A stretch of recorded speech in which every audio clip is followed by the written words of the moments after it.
তদ্রূপ ভাবে কোন গুনাহগার বান্দা যখন আজকের মাহফিল থেকে তওবা করে, আগে সুদ খাইতো, ঘুষ খাইতো, জেনা করতো, অনেক বড় গুনাহগার। আজকে হাফসা রাদিয়াল্লাহু তাআলা আনহার মাদ্রাসা থেকে যদি তওবা করে মালিকের কাছে মাফ চায়, তো রব্বুল আলামিনের পয়গম্বর বলেন ওই মানুষটা যেভাবে খুশি হয়ে উল্টা বলে ফেলছে, আল্লাহ তুমি আমার গোলাম, আমি তোমার প্রভু, ঠিক তদ্রূপ রব্বুল আলামিন ওই মানুষটার থেকে হাজার হাজার হাজার হাজার গুণ বেশি খুশি হয়ে বান্দা বান্দির সমস্ত গুনাহ মাফ করে দিবে। সুবহানাল্লাহ। আল্লাহ সিরিয়াস, ক্ষমাশীল। কি ক্ষমাশীল? আমি খুতবার মধ্যে একটা আয়াত পড়ছিলাম। কি আয়াত? ইন্না আকরামাকুম ইনদাল্লাহি আতকাকুম। বলেন না, ইন্না আকরামাকুম, এই কথা বলেন না, ইন্না আকরামাকুম ইনদাল্লাহি আতকাকুম।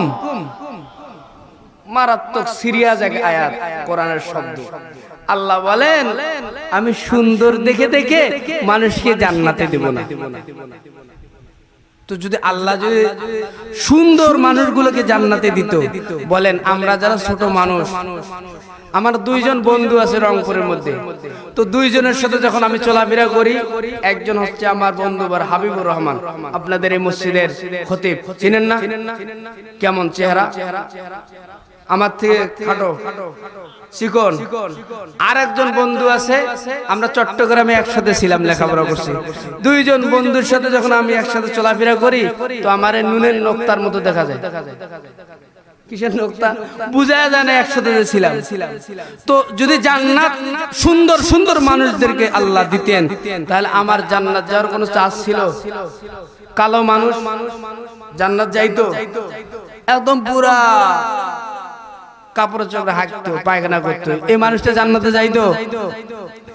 এই আয়াতের মধ্যে রব্বুল আলামিন বলেন ইন্না আকরামাকুম ইনদাল্লাহি আতকাকুম, ইন্না আকরামাকুম ইনদাল্লাহি আতকাকুম। আমি সুন্দর দেখে দেখে মানুষদেরকে জান্নাত দেব না, আমি বড় লোক দেখে দেখে জান্নাতের ফয়সালা দেব না, আমি এমপি মন্ত্রী দেখে দেখে জান্নাতের ফয়সালা দেব না। আমি যখন জান্নাত দিব, দেখবো কার অন্তরটা কত সুন্দর।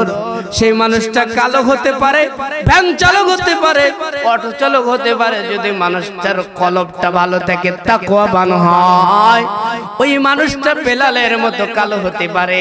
ওই মানুষটা আপার লেভেলের শিক্ষিত না হয়ে আপার লেভেলের মূর্খ হতে পারে। রব্বুল আলামিন বলেন আমি যখন বান্দা বান্দীদেরকে জান্নাতের মালিক বানায় দেব, তখন মানুষের অন্তর দেখে দেখে জান্নাতের ফয়সালা দেব।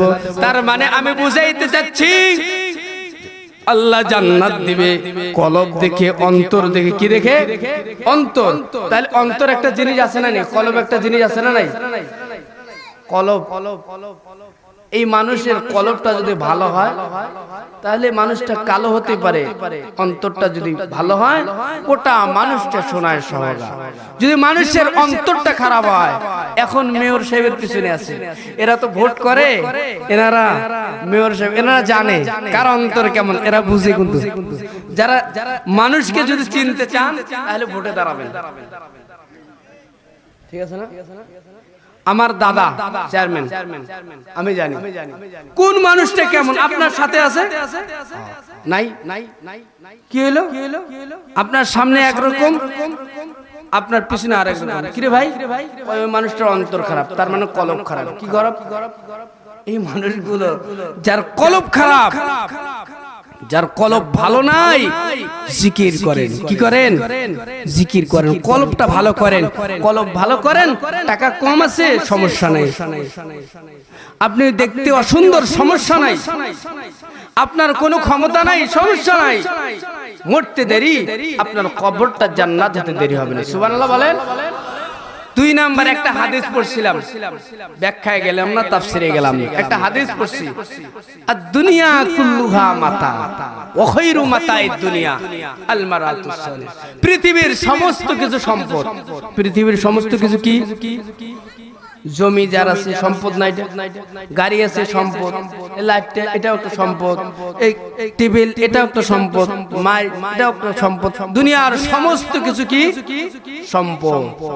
তার থেকে উত্তম সম্পদ হলো একজন নেককার নারী। সুবহানাল্লাহ বললেন না? সব থেকে উত্তম সম্পদ কি? নেককার। বলেন কি নেককার?